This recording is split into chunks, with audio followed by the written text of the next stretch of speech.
اعوذ باللہ من الشیطان الرجیم، بسم اللہ الرحمن الرحیم۔ السلام علیکم معزز قارئین کرام، آج ایک بار پھر آپ کے سامنے آذربائیجان باکو سے پاکازی ٹی وی کی طرف سے متوجہ ہوں، اور جیسا کہ میں یہاں ہونے والے حالات سے آپ لوگوں کو گاہے بگاہے مطالعہ کرتا رہتا ہوں، اور ابھی بھی اسی سلسلے میں آپ سے رابطہ کیا ہے۔ کرونا کے جو حالات ہیں وہ آذربائیجان میں جو ہے وہ صحیح نہیں چل رہے ہیں، تقریباً 450 کے قریب جو ہے ڈیلی جو ہے ان کے کیسز آ رہے ہیں، اور سننے میں ابھی جو ان کی جو ایک وزارت کے ایک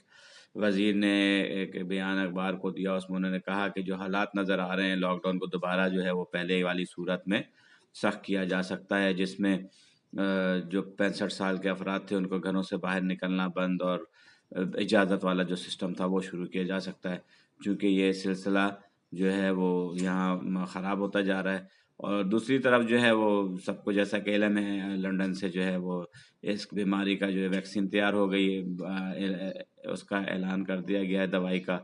اور وہ پاکستان میں بھی موجود ہے، ان ملکوں میں بھی موجود ہے، مگر ان ملکوں میں ابھی یہاں پہ ہمارے یہاں بھی اس کا کوئی ایسی نیوز نہیں آئی کہ آیا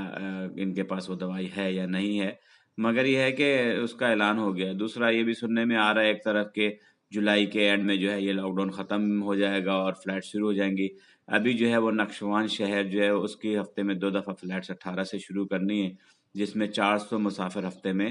ہر ہفتے میں ان کا ارادہ ہے کہ پہلے مرحلے میں وہ شروع کریں،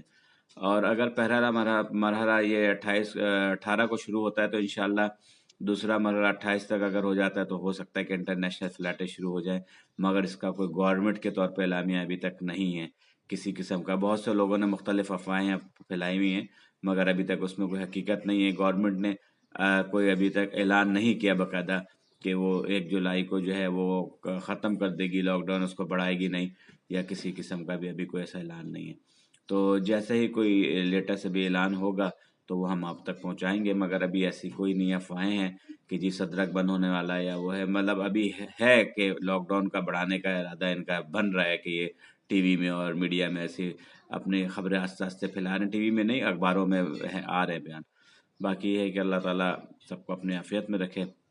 اور پاکستانیوں سے ایک دفعہ پھر گزارش ہے کہ وہ یہاں پہ رہتے ہوئے قانون کا زیادہ سے زیادہ احترام کریں۔ جزاک اللہ۔